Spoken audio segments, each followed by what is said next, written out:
What if I told you the reason you feel stuck isn't because life is unfair or because you lack motivation, but because you've made peace with your own weakness? Be honest. How many times have you known exactly what you needed to do and still chose distraction over discipline? How often do you tell yourself you're tired, burnt out, overworked, when deep down you know you're just avoiding the friction that transformation demands? The truth is brutal. The life you're living right now is the exact result of everything you've allowed.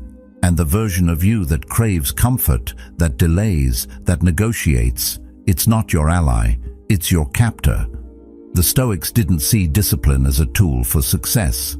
They saw it as the foundation of freedom, because until you command yourself, you are a slave to your impulses.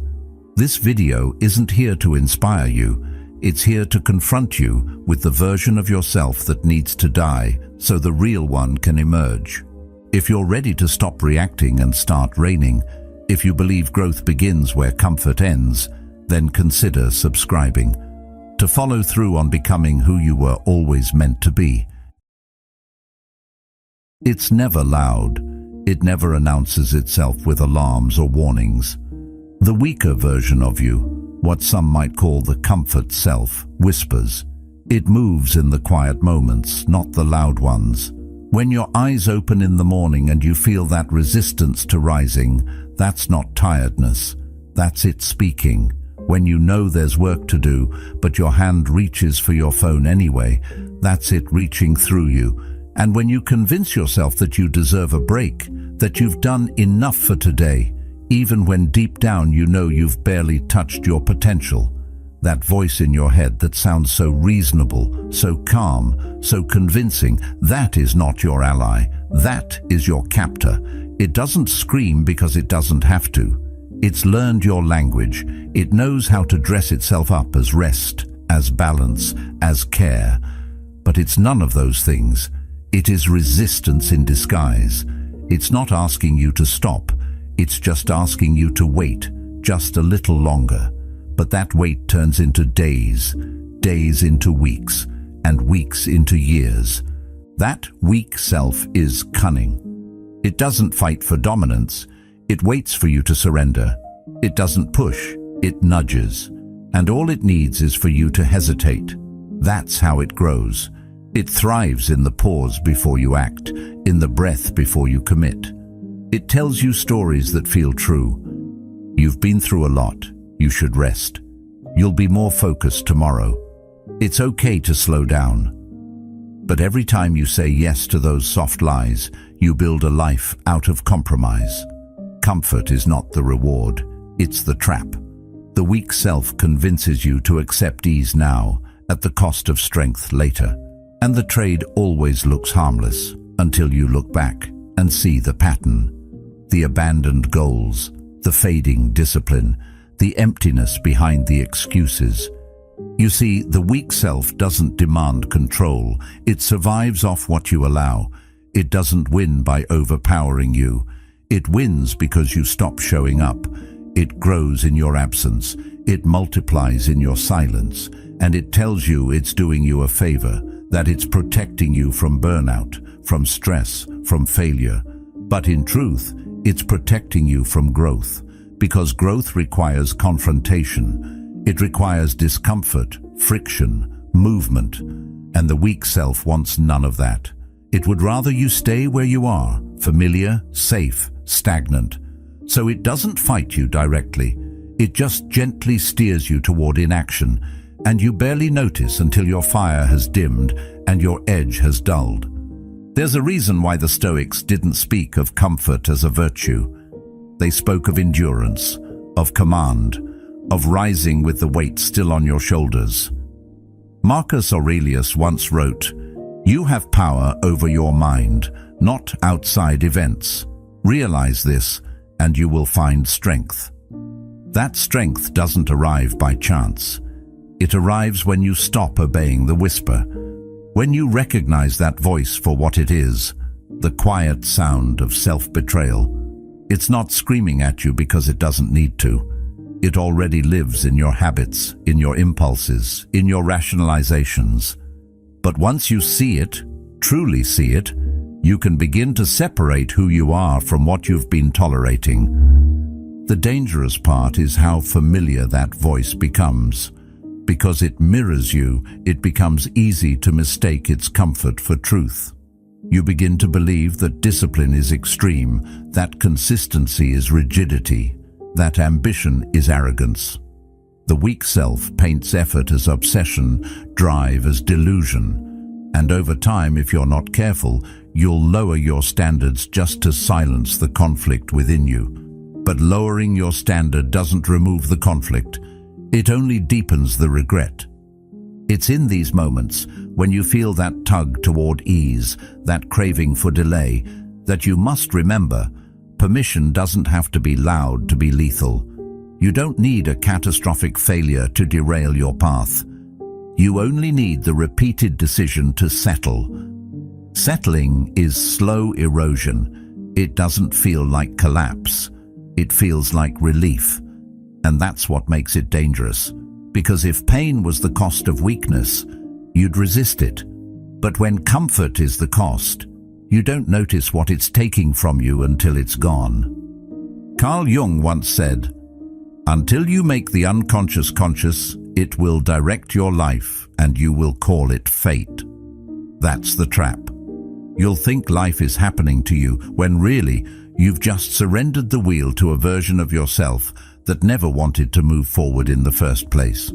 The weak self doesn't need to overpower your will. It just needs to guide it into sleep. And if you let it, you'll build a life that looks peaceful on the outside, but burns with quiet dissatisfaction underneath. That's not peace. That's sedation. So if you're tired of the cycle, if you're done waking up and feeling like time is slipping through your hands, if you're ready to stop negotiating with your weakness, then you need to start recognizing it, not with hatred, but with precision. See it clearly, hear its tone, watch when it shows up, and then act anyway. Move before it persuades you. Choose order before it can offer escape. Let the day begin before your emotions vote. Let your actions speak before your thoughts get a chance to soften them. This isn't about becoming perfect, it's about becoming aware. The weak self thrives in blindness, but once you start seeing it, once you stop mistaking its kindness for truth, you begin to replace obedience with command. And that's the beginning of change. Not flashy, not loud, just a quiet refusal to keep saying yes to the wrong version of you. Balance is seductive. It arrives wearing the face of wisdom, whispering soft reassurances that you can have it all, ambition without exhaustion, growth without discomfort, progress without pressure. It tells you to work hard, but only when it feels right. To strive, but never too far outside your comfort zone. It offers a version of effort that's palatable, manageable, easy to recover from. And that's exactly how it traps you. Because real transformation doesn't come from what's manageable. It comes from what's necessary. And often, what's necessary feels extreme, until the results arrive and prove it was simply required. Moderation sounds noble. Who doesn't want a life that's balanced, steady, in control? But the danger comes when balance becomes the excuse for avoidance. When "I don't want to burn out" is really code for "I don't want to face the burn that change demands." The weak self knows this, so it doesn't fight your desire to grow. It just limits the terms. It lets you move forward, but slowly, cautiously, quietly. It offers you just enough momentum to avoid guilt, but never enough to create momentum. That's the lie. That you're doing something meaningful when in truth you're circling the same plateau. Stillness wrapped in the language of self-care is one of the most dangerous forms of stagnation. It feels responsible. It feels smart. But if you look at your own life, if you take inventory of your behavior, you might find that what you've called balance has actually become a cage. You start protecting your time, your peace, your energy so much that you never stretch, you never strain, you never struggle. And if you never struggle, you never grow. The life you want isn't hidden behind more comfort. It's buried under the sacrifices you've been taught to avoid. There's a quiet cruelty in the middle path when it's taken out of fear, because it asks for none of your fire, none of your edge, none of your power. It asks you to dial everything down, to be reasonable. And when you follow that advice, you wake up one day and realize you've lost the intensity that once made you feel alive. Balance without challenge is just passive existence. It's drifting. It's a slow surrender of your potential to routines that never demand anything new from you. Carl Jung once wrote, "The privilege of a lifetime is to become who you truly are." But that privilege doesn't come wrapped in moderation. It's earned through tension, through inner conflict, through standing at the edge of what you think you can handle and deciding to push anyway. Who you truly are isn't found in moments of calm. It's revealed when you choose pressure on purpose. The idea that you can become your best self without disrupting your current self is fantasy. The current self must be disturbed, shaken, questioned, broken. And that doesn't happen in balance. It happens in confrontation. The weak self will call this thinking dangerous. It'll say, "You'll burn out, you'll fall apart, you'll lose yourself." But ask yourself, what if you've already been losing yourself in safety? What if the identity you're protecting is the very one keeping you small? That voice pretending to care about your well-being may actually be the reason you never step into your real power. Because power requires weight. It requires responsibility. It demands presence, not excuses. Balance that protects your peace but costs you your purpose is not balance. It's surrender. And the more you rationalize your limits, the more you start mistaking absence of chaos for progress. But stillness is not always peace. Sometimes stillness is simply avoidance. You weren't built to live in the middle. You were built to rise. And that means walking into discomfort willingly, letting it refine you, letting it teach you what comfort never could. Epictetus once said, "No great thing is created suddenly, and yet we keep hoping for greatness without effort, without extremes, without that moment where you break routine and become unrecognizable to your former self." Balance wants to preserve you. Discipline wants to evolve you. And evolution always requires disruption. It's not reckless. It's necessary. Growth doesn't ask for permission. It demands commitment. And commitment isn't built in moderation. It's forged in the refusal to be half present in your own life. It's easy to admire balance from a distance. It looks serene, but inside it often hides a quiet desperation, a longing for something more, something bolder, something real. You feel it when you lie awake at night and realize you didn't stretch yourself today. You feel it when you see someone move with purpose and you remember what it's like to want something that deeply, that ache. That's the part of you that knows balance has become a mask, and underneath it, you're still waiting for the moment you finally commit. Seneca once wrote, "It is not because things are difficult that we do not dare. It is because we do not dare that they are difficult." The fear of losing balance has become the excuse to never dare. But balance is not the goal. Alignment is. Alignment with your purpose, your principles, your potential. And alignment isn't peaceful. It's demanding. But unlike balance, it delivers. It takes you somewhere. It makes you better. It reshapes you. If you want the life balance promises, you must be willing to outgrow it.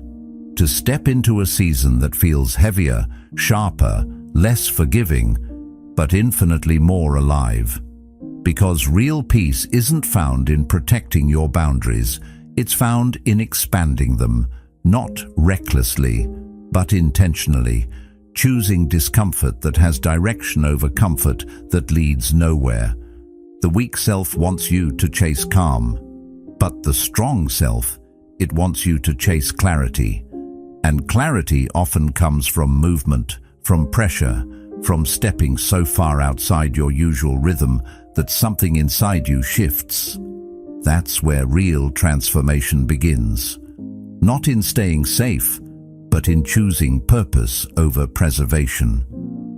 Aristotle believed that we are what we repeatedly do.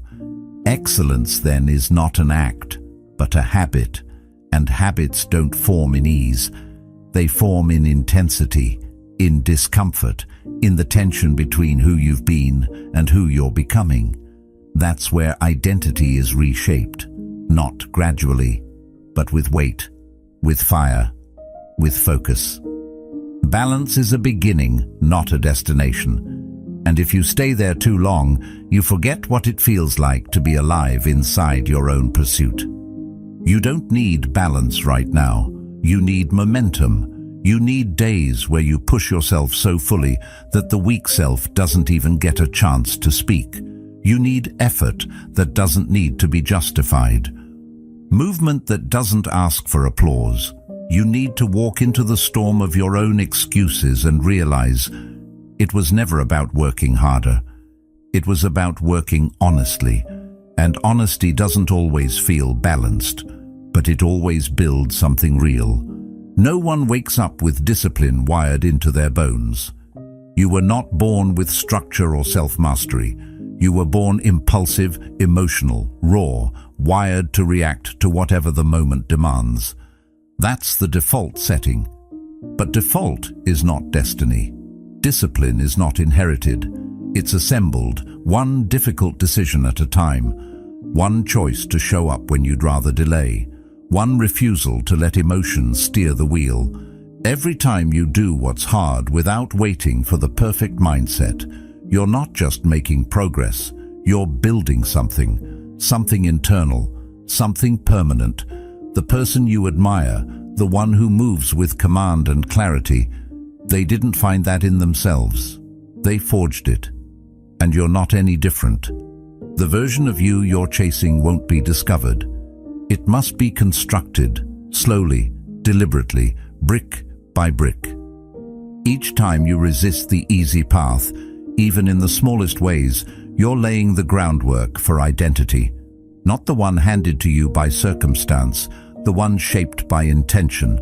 The weak version of you is born in reaction. It lives in your unguarded moments, thrives on impulse, feeds on delay. It doesn't need permission to exist. It just needs repetition. The strong version, that one doesn't happen by accident. It's deliberate. It emerges only when you stop being who you've always been and start becoming who you're meant to be. That kind of becoming requires friction, and friction feels uncomfortable. But if you avoid it, you avoid yourself.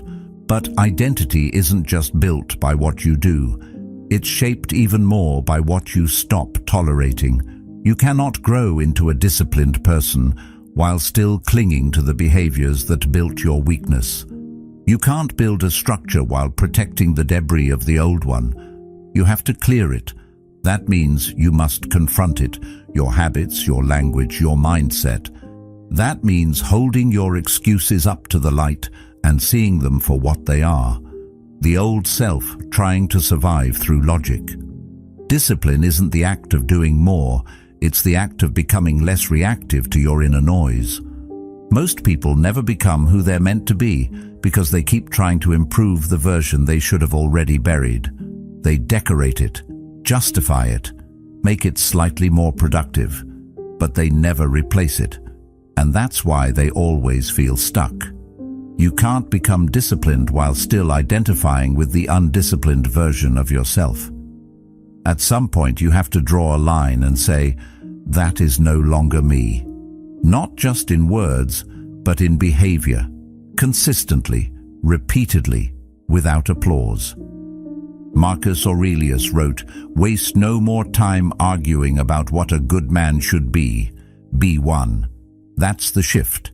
Identity doesn't form through reflection alone. It forms when reflection turns into action, when the principles you believe become the patterns you live. Most of us know what we should be doing, but until you begin doing it, even when it's inconvenient, even when it's hard, you remain the same. Thought alone doesn't change identity. Conduct does. And here's the hardest part. Discipline feels fake before it feels natural. The first time you act with intention, it feels forced. The second time, it feels heavy. The 10th time, it still feels strange. But eventually, the body starts to obey. The mind starts to accept. And slowly, without any grand announcement, it starts to feel like you. That's not imposter syndrome. That's what growth feels like. It feels unfamiliar at first because you've never been this version of you before. Identity construction is never instant. It's not one breakthrough. It's not one big decision. It's not some dramatic turning point. It's the small, unglamorous choices made when no one's watching. It's choosing to rise when your old self says, rest. Choosing to speak truth when your old self says, avoid. Choosing to train when your old self says, skip.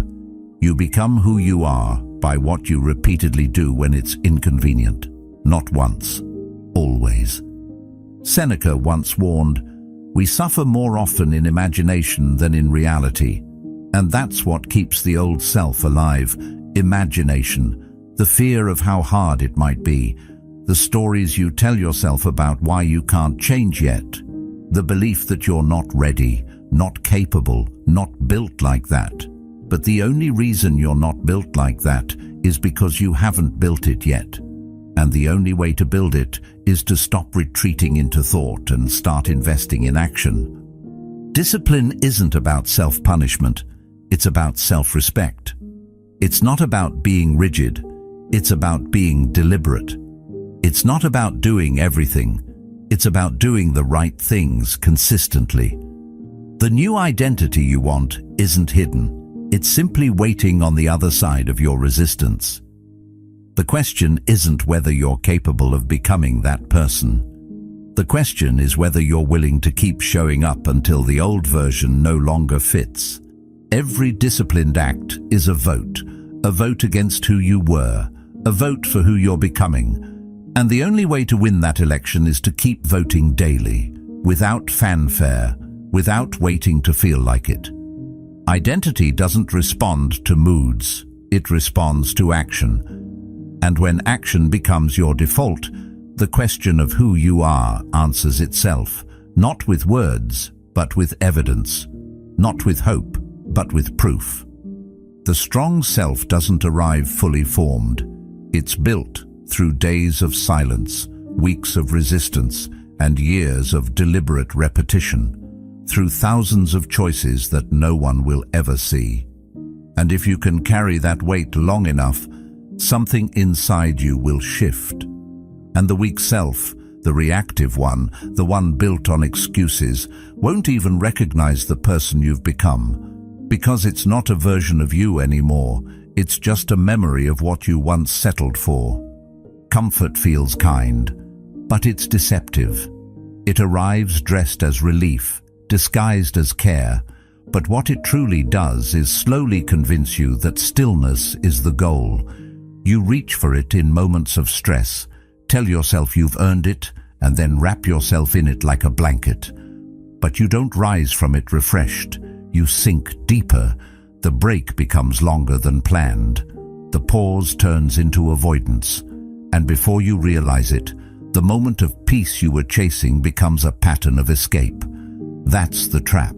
You don't notice it happening because comfort doesn't shout. It seduces. It soothes you into settling, and still, you convince yourself it's healing. That maybe if you rest a little longer, things will make more sense. That maybe the clarity you're looking for will arrive once you've recharged. But time inside a cage doesn't set you free. It just dulls your ambition until the walls feel like safety. Every time you retreat into comfort without purpose, you give away a piece of your edge, and it doesn't come back quickly. The mind remembers ease. It craves it. And the more often you let it win, the more foreign challenge begins to feel. What once was normal effort now feels impossible. And slowly, without realizing, you lose your ability to face resistance without flinching. There is no victory in what feels easy. There is no transformation in what asks nothing of you. Growth requires pressure. It requires a kind of discomfort that doesn't break you, but reveals you. And the problem with comfort is that it's just pleasurable enough to keep you from seeking something greater. That's what makes it so dangerous. It doesn't feel destructive. It feels deserved. But what it really does is freeze you in place while time moves forward without your permission. Carl Jung once observed, "People will do anything, no matter how absurd, to avoid facing their own soul." And this is what comfort protects you from: the mirror. It protects you from seeing how far you've drifted from the person you're meant to be. It cushions your decline with distractions and justifications. It keeps you preoccupied with numbing instead of reflecting. That's why comfort is never just rest. It's often denial with softer lighting. And when you sit in it too long, it stops being a choice. It becomes your character. The cage you've built isn't made of metal or brick. It's made of habits, of skipped mornings, of conversations avoided, of small decisions that added up. And because the bars are invisible, you stop believing they're there. You just think you've lost motivation. But you haven't lost it. You've drowned it. In convenience, in scrolling, in the need to feel okay before you act. You've been waiting to feel good enough to do what needs to be done, and that wait has turned into delay, and the delay into decay. You weren't designed to live in avoidance. You were built to confront. That's why deep down, you feel the quiet ache every time you let another day pass untouched by effort. That guilt isn't something to run from. It's proof that something in you still remembers who you are. The part of you that craves more is not asking for peace. It's asking for purpose. And purpose never lives in comfort. It lives in clarity. And clarity is earned through confrontation, not retreat. Seneca wrote, "It is not the man who has too little, but the man who craves more, that is poor." That's what comfort does. It convinces you to crave less, to desire nothing, to trade hunger for satisfaction. And once you no longer desire challenge, you stop growing. You stop moving. The fire in you dims. And what you're left with is a version of yourself that is no longer dangerous to its own limitations. That's not peace. That's paralysis. The life you want isn't waiting at the edge of comfort. It's buried underneath all the reasons you've convinced yourself that now is not the time. Comfort will always offer you an out. It'll always remind you that tomorrow is available, but tomorrow doesn't exist in your hands. Only this moment does. And if you don't claim it, the weak self will.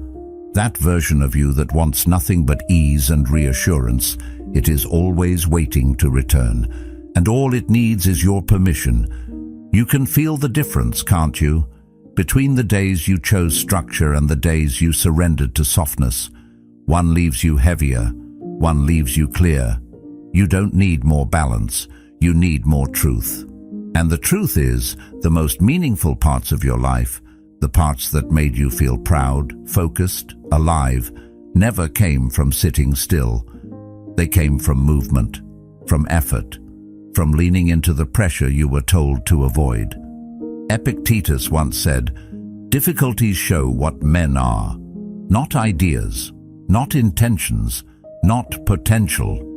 Difficulties. The pressure you resist is the exact pressure that reveals you. But when you run from it, you never get to meet yourself. Not the real you, just the version that settles. And that version will always take the easy road. Always prioritize comfort over command. Always choose delay over decision. And as long as you follow it, you remain in the cage. But the moment you start doing what needs to be done before you feel ready, something shifts. The comfort you once clung to starts to feel heavy, not healing, not helpful, just hollow, and the cage begins to crack. Because comfort can't survive where discipline lives, it can't breathe where structure rules, and the more you move under your own command, the less you'll tolerate the cushions that used to trap you. The cage is not built in one day, and it's not destroyed in one day either. But every action you take toward discipline, every moment you override the impulse to delay, is a fracture in its foundation. And one day, without announcement, you'll realize you no longer reach for the things that used to numb you. You no longer feel safe in comfort. You feel ready in clarity. And from that place, you don't need to escape anymore. You've outgrown the walls. You've reclaimed your command.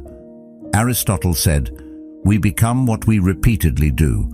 Excellence, then, is not an act, but a habit. The same is true for weakness. You become what you tolerate, and if you keep choosing comfort, you become it. But if you start choosing resistance, not recklessly, but intentionally, you start becoming someone who no longer fears pressure, but uses it. Someone who doesn't wait for discipline, but acts as it. That's the shift. That's the quiet exit from the cage, not with noise, not with rage, but with the repeated decision to move through resistance instead of around it. The comfort you crave doesn't free you. It only makes the cage more pleasant. And you weren't made to be pleasant. You were made to move, to build, to become.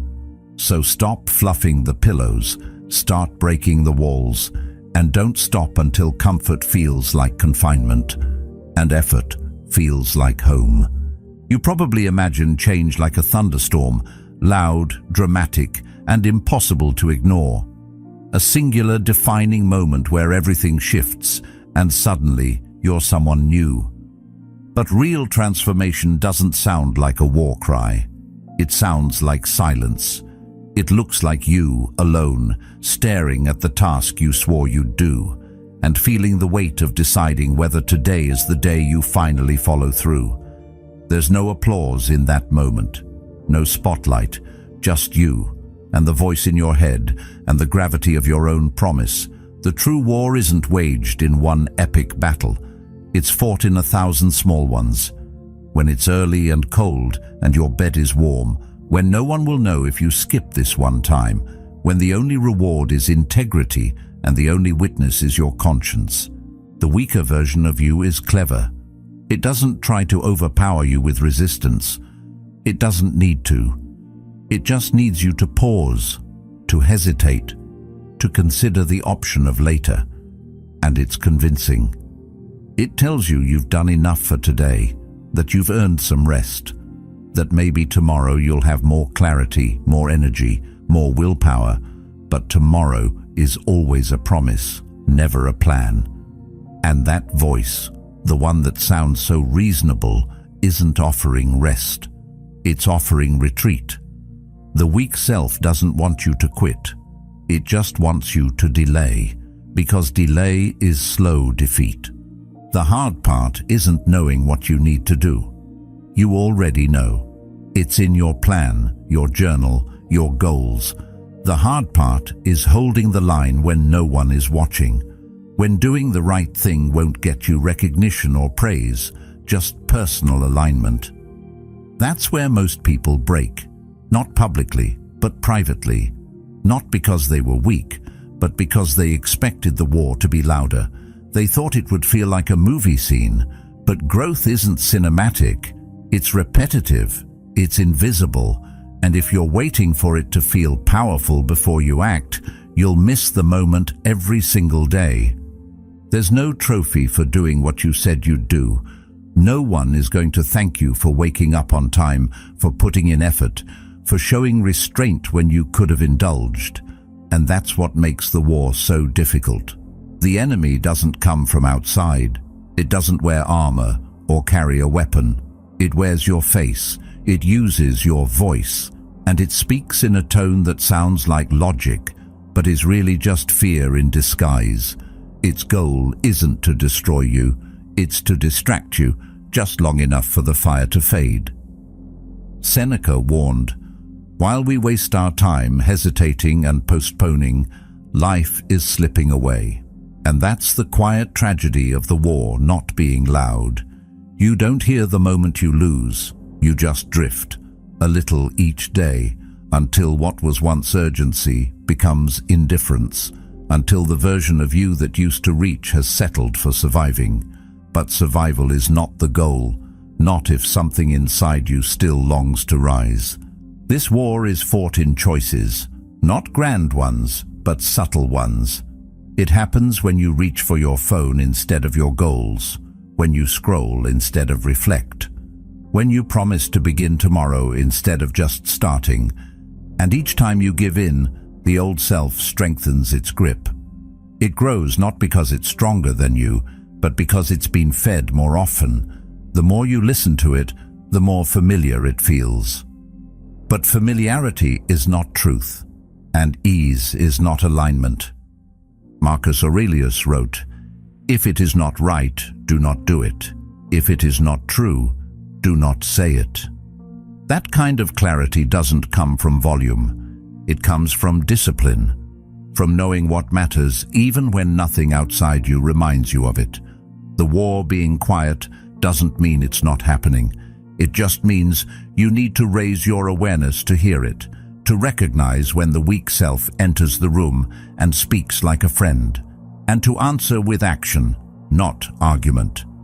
The mistake is thinking discipline requires motivation. It doesn't. Discipline is what begins when motivation ends, when the mood is gone and the reasons are weak, and the only thing left is your decision to stand your ground. That's where transformation lives. Not in the dramatic days, but in the forgettable ones, the ones that don't feel special, the ones that pass without notice. But over time, those unnoticed victories become the foundation of everything you're becoming. This isn't about being perfect, it's about being present, knowing that your enemy won't always look like resistance. It'll often look like rest, like balance, like compassion. And that's when you need to be ruthless. Not with yourself, but with the part of you that wants you small, that wants you soft, that wants you the same. That version has no power unless you feed it. And the moment you stop listening, even once, you've already taken ground back. Aristotle once said, "We are what we repeatedly do." Excellence, then, is not an act, but a habit. And habits are formed in silence. Repetition becomes rhythm. Rhythm becomes identity. The war isn't loud because it doesn't need to be. It already knows your patterns, but now you know its patterns too. And that's where the shift begins. When you stop needing the fire to feel big and start trusting the quiet to shape you. The next time you face that moment, that choice between ease and effort, between silence and strength, remember, this is the war. It's not flashy, it's not loud, it's not public, but it's real, and you win it by doing what needs to be done, without explanation, without delay, and without needing the world to notice. You'll know, and that's enough. We grow up believing that readiness is a signal, that one day we'll wake up feeling aligned, confident, clear, that the doubt will be gone, the path will be lit, and everything inside us will point to now. But that day rarely comes, because readiness isn't a signal. It's a story, a comforting, well-rehearsed lie we tell ourselves to avoid the discomfort of starting. You wait for the moment to feel right before you move, but the truth is, it's never going to feel perfect. Not at the beginning, and that doesn't mean something's wrong with you. It means you're human. The illusion of readiness is the oldest trick in the book, and most people will spend their entire lives waiting to feel ready, never realizing that action was the thing that would have created that feeling in the first place. The world doesn't reward potential. It rewards action. You don't get credit for who you could be. only for what you consistently become. And that process begins in defiance, not inspiration. You don't wait for belief to land in your lap.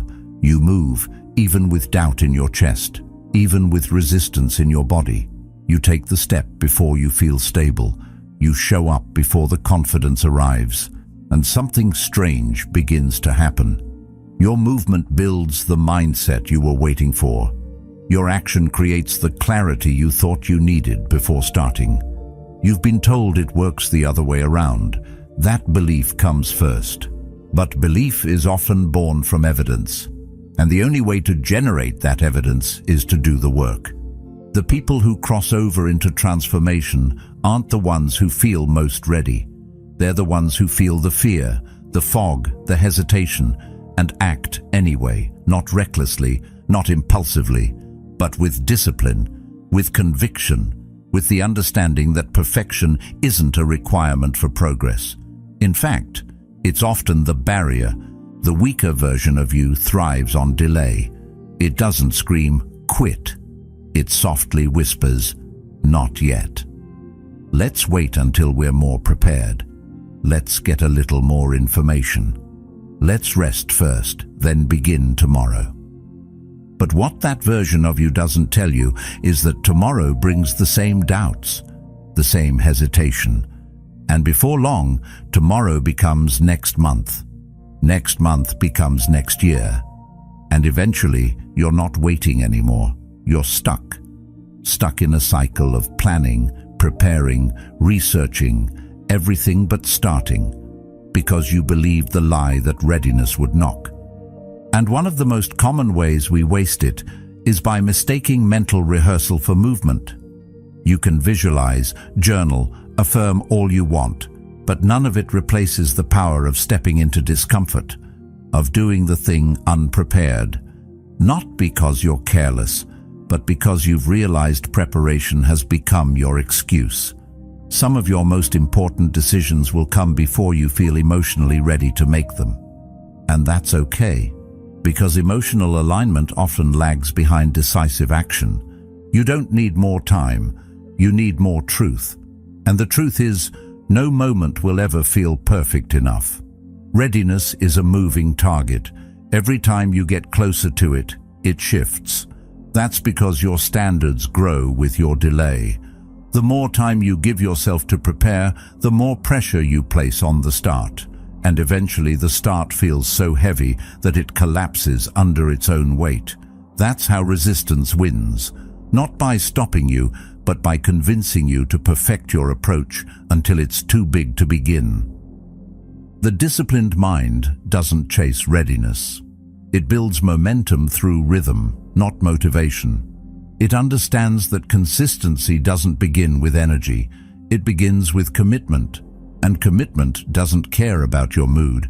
It only asks whether you're still moving when the feelings fade. Because they will. And when they do, your only hope is structure. Not inspiration, not emotion, just action backed by a decision you've already made.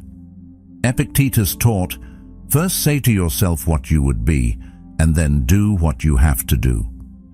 That's the difference. The undisciplined self waits to feel capable.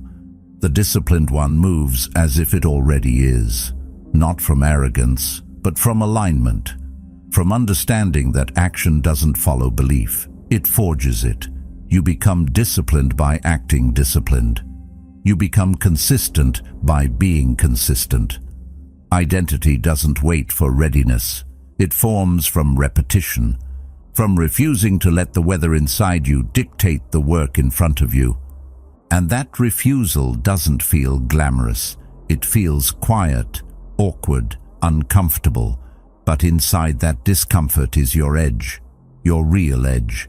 Not the one you show the world, but the one that appears when you're alone, uncertain, and still choose to move forward. That's how strength is built. Not in ideal conditions, but in inconvenient ones.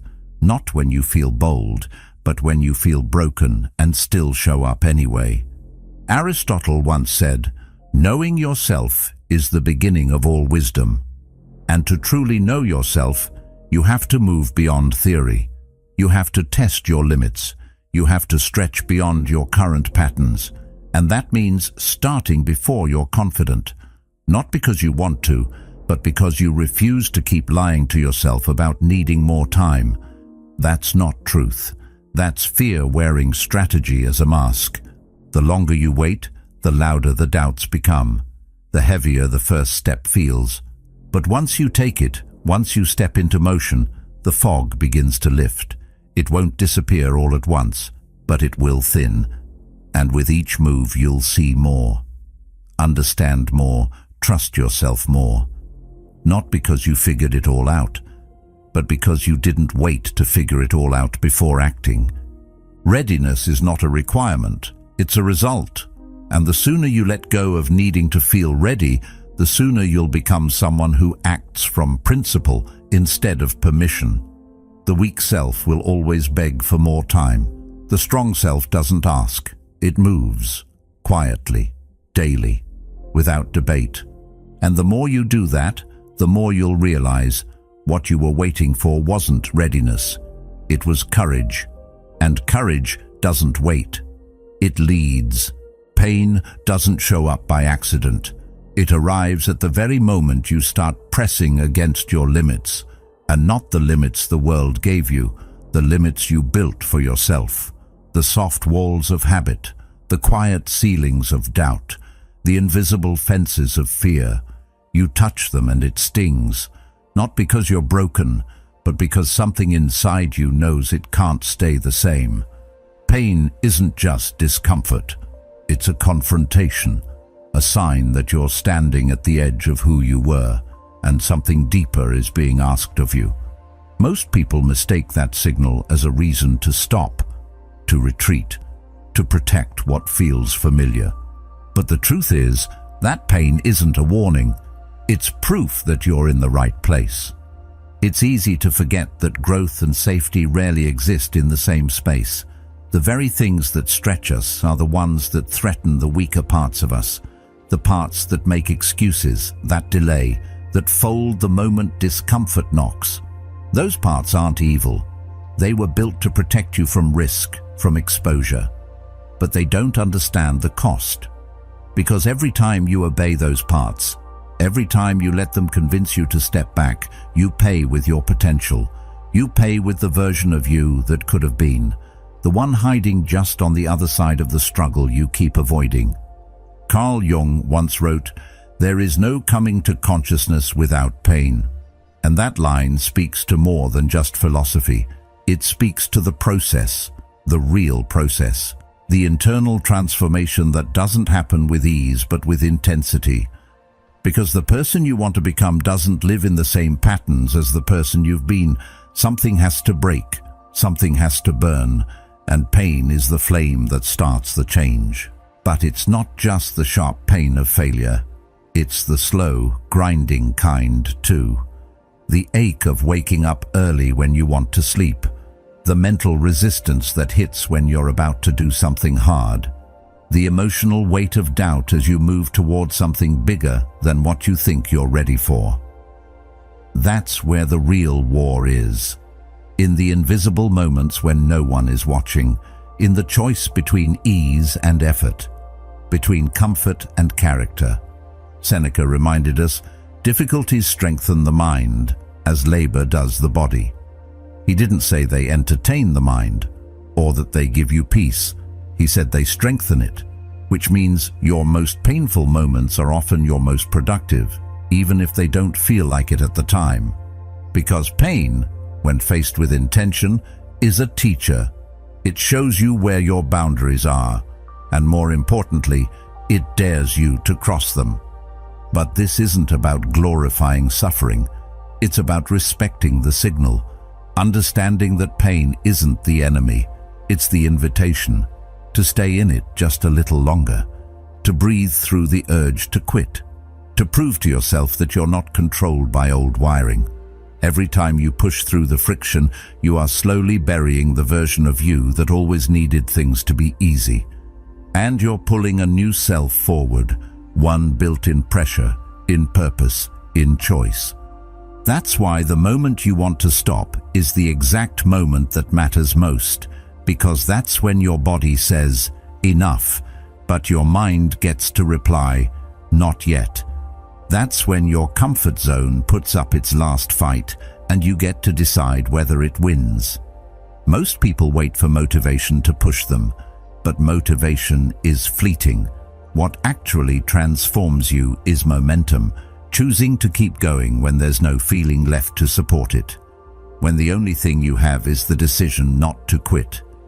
There is no victory without a fight, no transformation without tension, and no breakthrough without resistance. Pain is not a glitch in the system. It is the system. It's the pressure that refines, the resistance that forges. It's the fire that forces the weak parts of you to either evolve or get left behind. And the deeper you walk into it, the more you start to see that pain doesn't mean you're doing it wrong. It means you're finally doing it real. And maybe that's the mindset shift. You stop asking, how do I avoid pain? And you start asking, what kind of pain is worth enduring? Because either way, you suffer.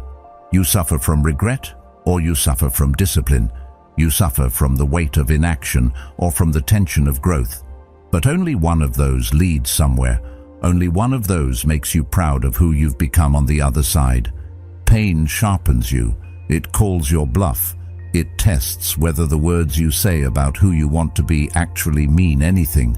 And when you lean into it, not to punish yourself but to refine yourself, you start to change your relationship with it. You stop fearing it and start using it. Not to break you, but to build you. Marcus Aurelius once noted, "The impediment to action advances action. What stands in the way becomes the way." And that's the core truth. The very thing you think is blocking your progress might be the very thing that is your progress. That pain, that resistance, that urge to quit, it's not the enemy, it's the gate. And on the other side is the person you were meant to become. You just have to prove you're willing to walk through it. Most people think rebellion looks like noise, loud moves, bold statements, grand gestures that demand to be seen. But real rebellion, the kind that changes you from the inside out, is silent. It doesn't announce itself. It doesn't beg for permission. It happens in the small moments, the ones no one claps for, when you get up without being told, when you show up without being praised, when you do what needs to be done, not because you feel like it, but because you promised yourself you would. That's discipline, and that's the quiet rebellion against everything that once held you back. You don't have to explain your choices to anyone, not your distance, not your focus, not your silence. When discipline becomes your language, your energy starts to shift. You stop needing external validation to move forward. You stop waiting for the world to approve what you already know is necessary. The weak version of you needs applause. The strong version moves without it. Not out of arrogance, but out of clarity. Because once you realize what's at stake, once you truly grasp what's lost when you give in to comfort, you can't go back to the old patterns. You won't. And that's the beauty of self-respect. It doesn't scream, it doesn't parade, it simply acts. It becomes the force behind the alarm you don't snooze, the meal you don't skip, the workout you don't negotiate. It's the force that refuses to make excuses. Because when you've tasted the strength of consistency, inconsistency starts to taste like betrayal. And not betrayal of others, betrayal of yourself, of the future you swore you'd build, of the standard you said you'd hold. You'll notice something shift when discipline starts to take over. You'll stop needing motivation to get moving. You'll stop negotiating with laziness. You'll stop hoping for better days and start creating them. You won't need to say, "I'm trying," you'll simply be doing. And that's the moment your life changes, not when you talk about it, but when your actions start saying everything your words used to. Seneca once wrote, Throw me to the wolves and I will return leading the pack. That's not bravado. That's the confidence that comes from discipline. Because when your routine is forged in silence and pressure, there's nothing left to prove. You've already faced the hardest part of the battle, the temptation to quit. And every time you resisted, you added another layer to the armor of who you are. You don't need to share your journey for it to matter. You don't need to track your growth for it to be real. If you're waking up earlier, moving with purpose, resisting the pull of mediocrity, then you're already winning. Because the strongest kind of discipline doesn't announce itself. It whispers, keep going, even when your body aches and your mind screams to stop. Let the world chase dopamine. Let them post their highlights, search for shortcuts, and drown in validation. You rise in silence. You honor the contract you signed with yourself. Not the one written on paper, but the one carved into your character. That says, I will not betray who I'm becoming just to please who I used to be. There's a kind of peace that comes when you know you're no longer available for your old excuses, when you stop entertaining the voice that says, just this once. When you stop reasoning with your weaker self and start replacing hesitation with action. And it won't always feel heroic.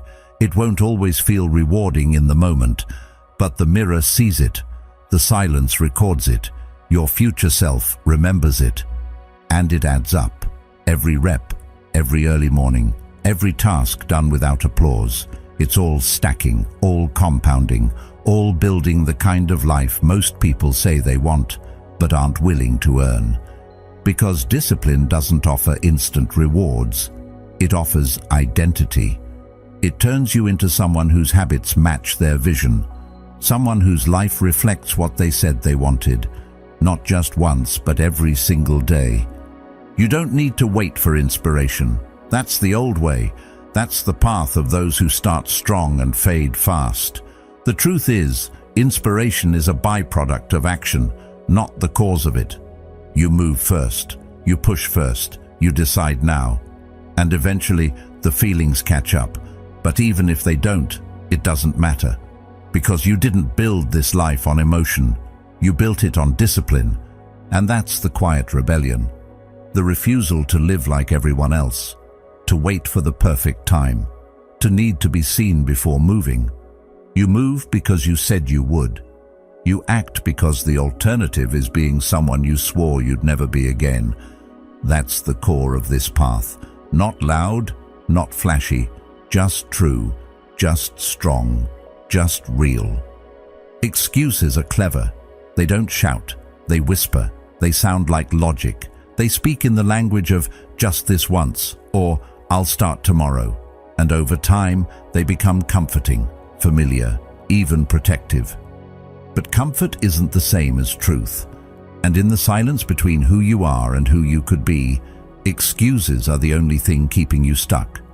The weak self depends on them like oxygen, not because they're valid, but because they're easy to say, easy to believe, easy to hide behind when you don't want to face the discomfort of effort. But there's no version of your future that respects your excuses.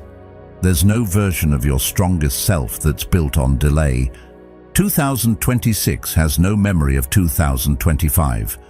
It doesn't remember who betrayed you, who failed you, or who walked away. It doesn't care about the setbacks that slowed you down or the chaos that drained you. All it cares about is what you do now, right now. Because the truth is, your excuses may explain your past, but they cannot justify your future. If you want change, you don't need a better plan. You need a better response when your feelings say not today.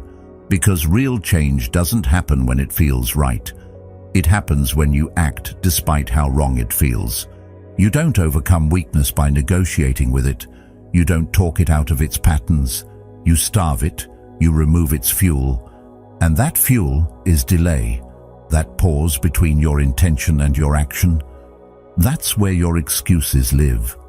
They grow in the seconds you hesitate. They become stronger every time you say, I'll wait until I feel better. But waiting to feel better is like waiting for the rain to stop before learning how to swim. Life isn't going to pause for you to catch up. It's going to keep going, and it's going to reward the ones who move forward, even when they don't feel ready. Epictetus once said, "It's not what happens to you, but how you react to it that matters." You can't rewrite your past, but you can refuse to let it write your next chapter. And that refusal begins with a decision to kill the story you've been telling yourself, the one where you need more time, the one where you're not ready, the one where tomorrow is always the answer. Excuses are nothing but lies told with emotion. They feel real, but they are not. And every time you act without them, you become more powerful than the version of you who believed them. There's a quiet kind of strength that comes when you no longer need to defend your inaction, when you stop needing to explain your stagnation, when you finally admit, "I've been holding myself back," not because you're broken, not because you're lazy, but because the weak self is seductive. It offers relief without progress, distraction without growth. It tells you what you want to hear and robs you of what you truly want to become. But when you stop feeding it, it starves. And in that emptiness, something stronger begins to emerge. And that something doesn't need a reason. It doesn't need the weather to be perfect, or the mood to be right, or the stars to align. It just needs you to move, to begin, to take the first step, even if your legs shake while doing it. That's the threshold where excuses die. Not in some dramatic moment, but in the ordinary decision to act while uninspired, to show up while tired, to keep going when no one's watching. That's where the weak self loses its grip, because it can't survive in motion. It only exists in hesitation. Carl Jung wrote, "You are what you do, not what you say you'll do." That's a heavy truth, because it means the version of you you've been promising to become only exists in your imagination until your actions prove it. It means your intentions aren't enough, your desires aren't enough, even your pain isn't enough. Action is the only evidence of transformation, and if your life isn't changing, it's not because you're cursed, it's because you're still bargaining with your excuses. But here's what they don't want you to realize. The moment you act, the illusion ends. That fear of failure, that weight of procrastination, that fog of overthinking, it starts to dissolve the second you take that step. Because action creates clarity, it cuts through the noise.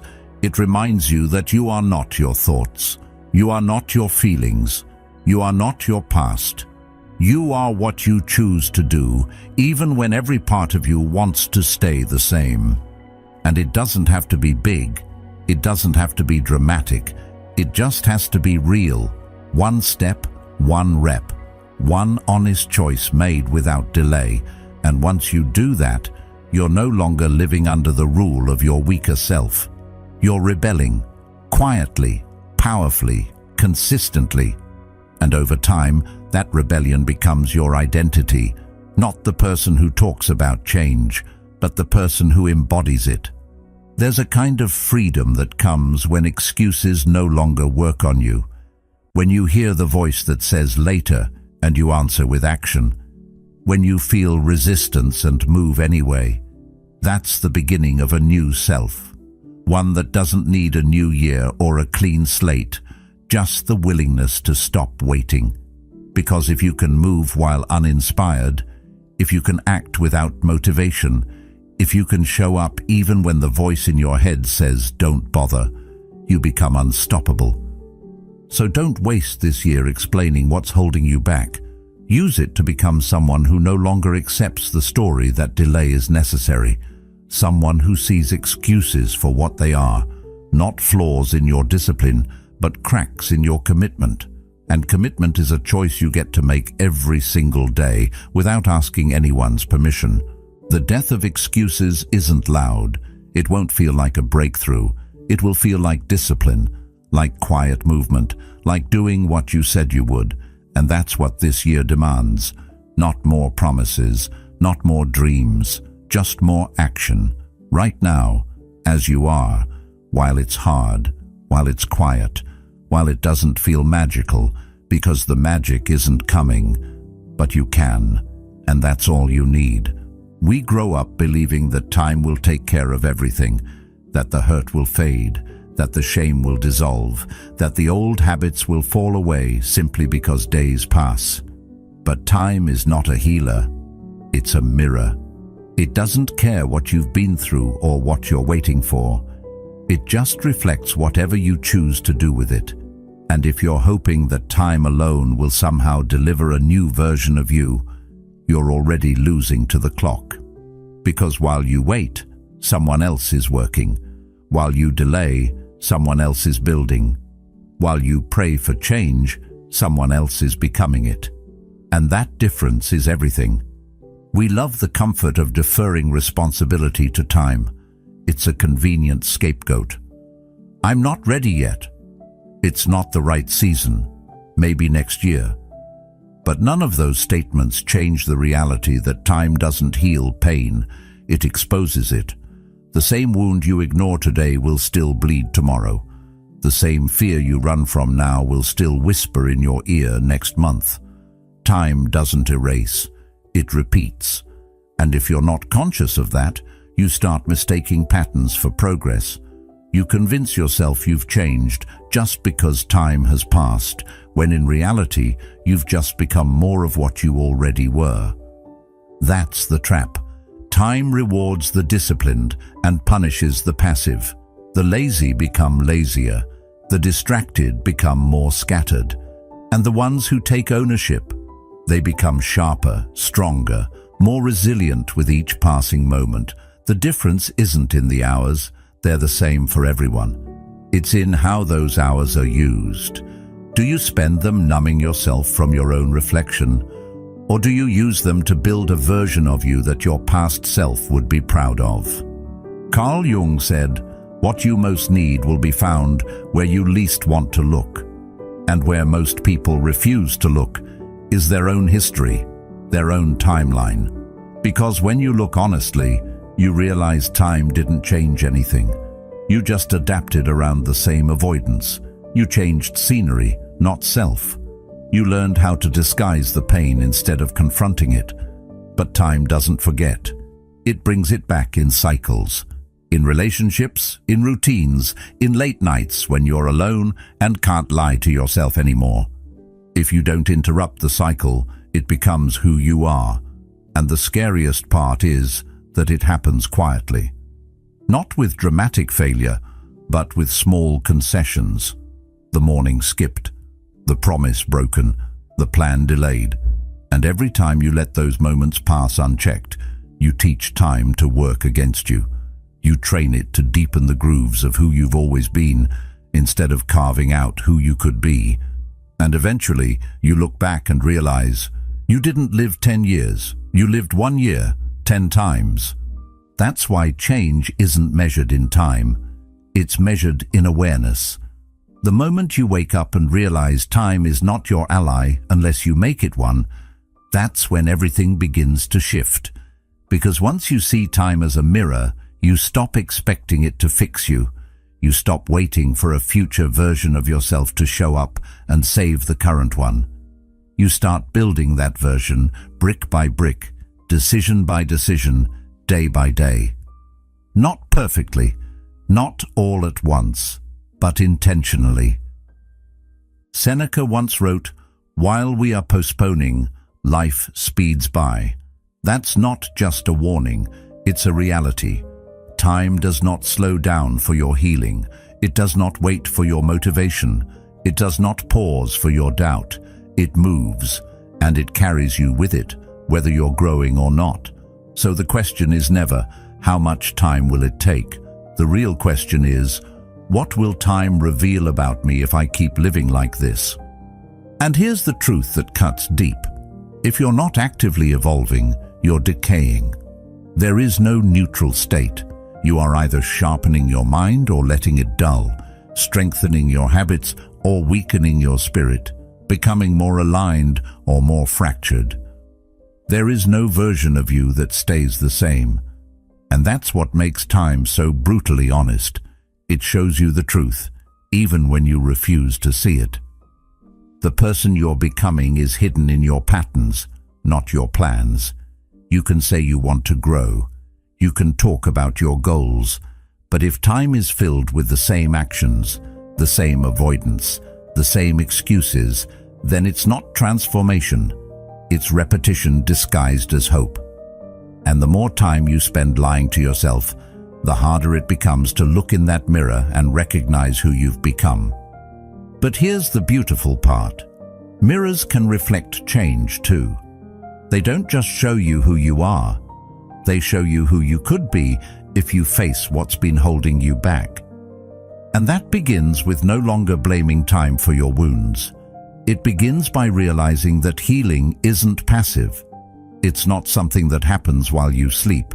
It's something you do. Through action, through honesty, through the choice to live with intention when it's easier not to. That's the quiet war most people lose. Not because they're weak, but because they waited. They waited for pain to disappear instead of using it as a compass. They waited for clarity instead of creating it through effort. They waited for change, not realizing that time doesn't bring change. You do. Every day, every morning, every moment you decide to show up differently, even if no one sees it but you. And that decision? That's the beginning of real healing. Not the kind that hides scars, but the kind that builds something stronger in their place. Not the kind that forgets the past, but the kind that refuses to be owned by it. Not the kind that waits for a new year, but the kind that reclaims every second of this one. Time isn't against you, but it is watching you. It's holding up a mirror every single day asking, is this who you want to become? And if the answer is no, then the responsibility is yours. Not to rush, not to panic, but to act. To stop letting your life be a countdown and start treating it like a canvas. Because you're not running out of time. You're running out of excuses. And when you finally stop waiting for the future to rescue you and you start becoming the person who uses time wisely, not perfectly, but consciously, that's when everything begins to change. Not in years, not in months, but in you. The reason most people stay stuck isn't because they're not capable. It's because they want transformation without sacrifice. They want to grow, but keep every comfort, want to rise but hold on to every distraction. But power, real power, has a price. It asks you to bleed out the pieces of yourself that keep you small, the need for constant pleasure, the habit of escaping discomfort, the addiction to being liked. These aren't luxuries, they're chains. And you can't carry chains and climb at the same time. The path to your higher self is guarded by the parts of you that refuse to die quietly. And every step forward will demand you leave something behind. Sacrifice isn't some poetic idea we romanticize in hindsight. It's brutal in real time. It looks like walking away from people who once felt like home. It looks like turning down the easy way out when your body screams for rest. It looks like saying no, not just to others, but to the soft voice inside you that says, take it easy today. And that's where most fall, because they think the voice of resistance is there to protect them, when really it's the ghost of who they used to be begging for survival.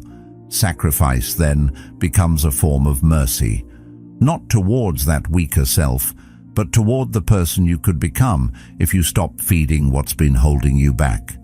But even then, most people hesitate. They want to upgrade their lives without uninstalling their vices. They want mental strength but keep the apps that drain their willpower. They want to lead but still need applause to move forward. That's not transformation, that's negotiation. And growth doesn't make deals. It demands everything. It demands the moment you choose progress over pity, clarity over comfort, purpose over pleasure. And those choices, They're not always loud, they're not always dramatic, but they are always defining. Discipline then becomes your quiet sword. You use it to cut away what you once called normal. You build new patterns, not because they're easy, but because they align with the life you're no longer willing to live without. And it's lonely, this process, because sacrifice often looks like loss. You'll lose friends who don't understand. You'll lose approval from people you once tried so hard to impress. You'll even lose old parts of yourself that once gave you identity. But in return, you gain something far more dangerous: self-respect. And once you have that, the world loses its power to control you. This is why so few people truly change, because sacrifice asks you to trust the unseen, to give up what feels good now for a version of you that doesn't even exist yet. That's terrifying, but it's also the most honest kind of faith. Not in something outside you, but in the buried potential waiting for your permission to rise. That version of you is watching. It watches every choice you make. It watches what you tolerate, what you walk away from, what you fight for. And it grows stronger or weaker based on those signals. Seneca wrote, "It is not that we have a short time to live, but that we waste a lot of it. And we waste it most by feeding what should have been starved. That craving for ease, that fear of missing out, that endless pursuit of more. All of them feel like life, but none of them build you. They blur you, until you forget why you even started, until you convince yourself that comfort is peace. But peace isn't found in what soothes you. It's found in what stabilizes you. And nothing stabilizes like living by a code you refuse to break, even when no one's watching." And that's the final truth. Sacrifice is not loss, it's alignment. You're not giving things up. You're letting go of what never belonged to the person you're becoming. The distractions, the addictions, the lies you told yourself to survive a version of life you no longer respect. Letting them go doesn't weaken you, it clears the path. And with every sacrifice, you step more fully into who you're meant to be. Not perfect, but precise. Not safe, but free. Because freedom costs everything that once controlled you, and most people don't want that price. But you're not most people. You're the gatekeeper now, and the only thing standing between where you are and where you could be is what you're still afraid to give up. There comes a moment when reacting just isn't enough.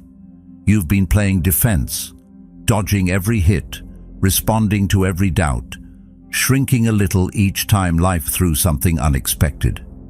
You adjusted, you adapted, and maybe you even survived.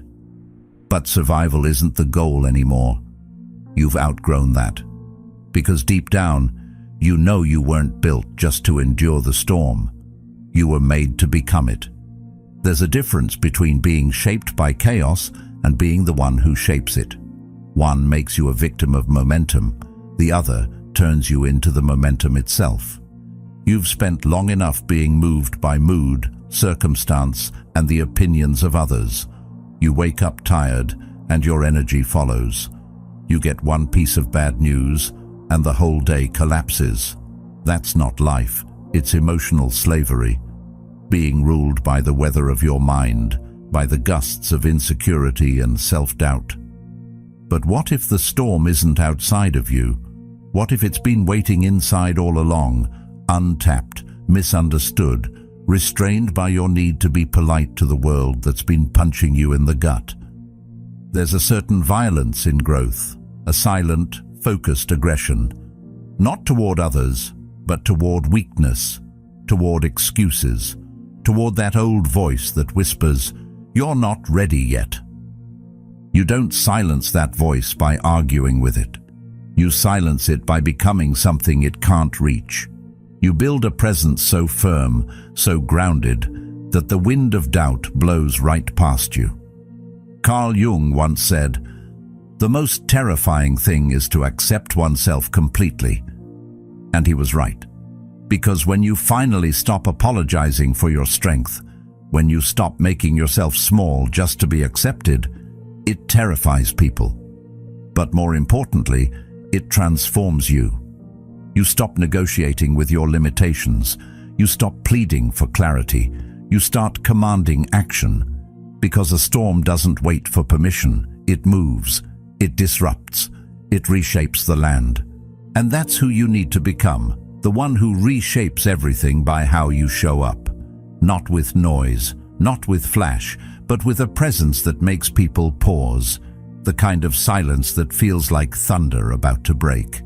You've seen that version of yourself in flashes. Those moments when you chose discipline over distraction. When you faced the discomfort and didn't flinch. That was the storm. Not something outside coming for you, but something within. Finally being given space to breathe. And once it breathes, it expands. It spreads into your habits, your posture, your tone, your decisions. People will notice. They always do. When someone becomes the storm, the room changes before they even speak. But they won't be able to explain what shifted. They'll just say you seem different, more focused, more grounded, less reactive. And that's because you stopped being at the mercy of everything and started becoming the force that dictates it. The weather no longer moves you. You move it. And while the world spins in anxiety, chasing validation, craving distraction, you remain calm. Not because it's easy, but because you've practiced chaos until it feels like home. Epictetus once wrote, "No man is free who is not master of himself." This isn't about power over others.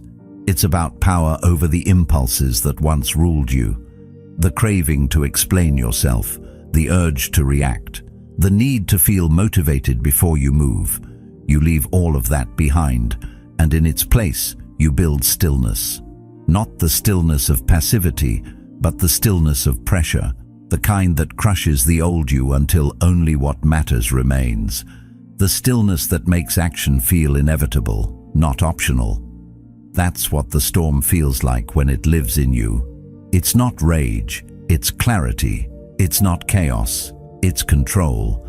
And now, when fear shows up, you don't run. You stand. You watch it shake and shift and howl, and then you walk through it, not as someone hoping it'll pass, but as the one causing it to break apart. Storms don't worry about being liked. They don't ask the sky for instructions. They move, they become necessary, and so do you.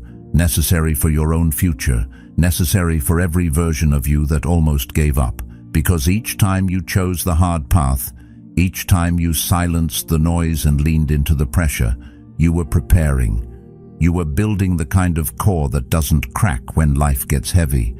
And every difficulty you face now becomes a tool, a blade, a map.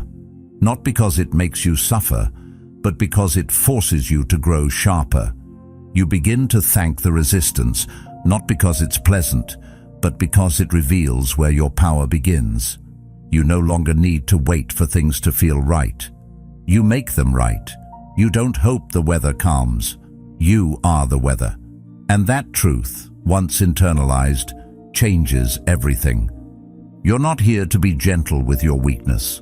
You're here to bury it, not with shame, but with clarity, not with guilt, but with movement.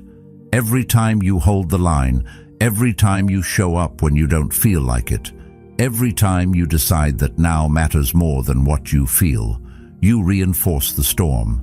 And one day, people will look at you and wonder how you did it. They'll wonder how you got so calm, so composed, so clear. But they won't understand what it cost. And that's okay, because you weren't doing it for applause.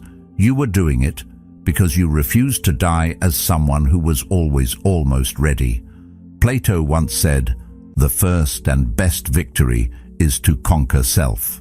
And you do that every single day when you move with command instead of waiting for signs. You don't chase the storm anymore. You don't fear it. You carry it in your chest, in your breath, in your silence. And when life presses against you, you don't flinch. You rise. You don't react, you lead, because you are no longer waiting to become something greater. You were never meant to tiptoe through life. You were meant to move like thunder. If this spoke to something buried deep inside you, don't stop here. Watch the next video on your screen and keep rising into who you're becoming. And thank you, truly, for being a part of Stoic Journal.